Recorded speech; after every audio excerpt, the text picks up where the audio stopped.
শিক্ষার্থীরা তোমাদের রাজশাহী বিশ্ববিদ্যালয়ের ভর্তি 2025-এর নতুন অ্যাডমিট কার্ডের তারিখ প্রকাশ করেছে এবং বিস্তারিত আপডেট এসেছে। এটা আজকে জানিয়ে দেবো। তোমাদের জন্য ভিডিওটি সম্পূর্ণ দেখা অনেক বেশি প্রয়োজন।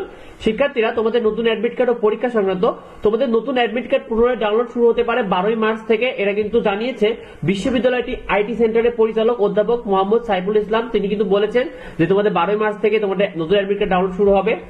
আর প্রথম শিফটে তোমাদের ভর্তি পরীক্ষা হবে সকাল 11টা থেকে 12টা পর্যন্ত এবং দ্বিতীয় শিফটে কিন্তু পরীক্ষা হবে বেলা 2টা 30 থেকে 3টা 30 পর্যন্ত। আর বি ইউনিটে তোমাদের এক শিফটে পরীক্ষা হওয়ার কথা রয়েছে। আর তোমাদের সেলফি দ্বারা পরিবর্তন করতে চাও সেক্ষেত্রে তোমাদের কিন্তু 200 টাকা দেওয়া লাগবে। তোমাদের যারা সেলফি রিজেক্ট হয়েছে বা সেলফি কোনো কার্ডে পরিবর্তন করতে চাও সেক্ষেত্রে তোমাদের 200 টাকা দেওয়া লাগবে। আচ্ছা, নতুন অ্যাডমিট কার্ড ডাউনলোড সম্পর্কে জেনে নাও।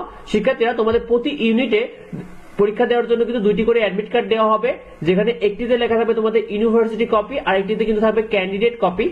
কোন শিক্ষার্থী যদি 2 ইউনিটে পরীক্ষা দেন সেক্ষেত্রে কিন্তু তাকে 4টে অ্যাডমিট কার্ড ডাউনলোড করতে হবে। অর্থাৎ যেহেতু একটির জন্য 2টি, সেহেতু 2টিতে ইউনিটে পরীক্ষা দিয়ে তোমাদের 4টে অ্যাডমিট কার্ড ডাউনলোড করতে হবে। যারা 3টি ইউনিটে পরীক্ষা দেবে সেক্ষেত্রে কিন্তু তোমাদের 6টি অ্যাডমিট কার্ড ডাউনলোড করতে হবে। শিক্ষার্থীরা নতুন অ্যাডমিট কার্ডে কি কি দরকারে লাগবে? শিক্ষার্থীরা তোমাদের অ্যাডমিট কার্ডে এইচএসসি তোমাদের যে এইচএসসি পরীক্ষার যে রেজিস্ট্রেশন কার্ডে যে সিগনেচারটি করেছিলে হুবহু কিন্তু সেই সিগনেচারটি করা লাগবে তোমাদের অ্যাডমিট কার্ডে।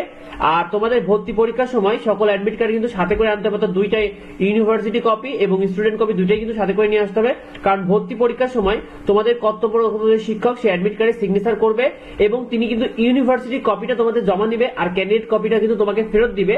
তুমি যদি রাজশাহী বিশ্ববিদ্যালয়ে চান্স পাওয়ার পর এই ক্যান্ডিডেট কপি ভর্তি পরীক্ষার সাক্ষাৎকার ও চূড়ান্ত ভর্তির সময় কিন্তু তোমার এই ক্যান্ডিডেট কপিটা কিন্তু লাগবে। ওটা ছাড়া কিন্তু তোমার ভর্তি রাজশাহী বিশ্ববিদ্যালয়ে চান্স পাওয়ার পর কিন্তু তোমার ওইটা যদি তুমি না দেখাতে পারো তাহলে কিন্তু তোমার এটাকে বাতিল করা হবে। তো ভিডিওটি এই পর্যন্তই। পরবর্তী আপডেটগুলো দ্রুত পেতে অবশ্যই আমাদের চ্যানেলকে সাবস্ক্রাইব করে রাখো। যদি কিছু জানার থাকে, যদি কিছু নিয়ে কনফিউশন থাকো অবশ্যই ভিডিওতে কমেন্ট করো। তোমাদের যাবতীয় কনফিউশন গুলো দূর করা হবে। দেখা হয় পরবর্তী ভিডিওতে। ধন্যবাদ সবাইকে।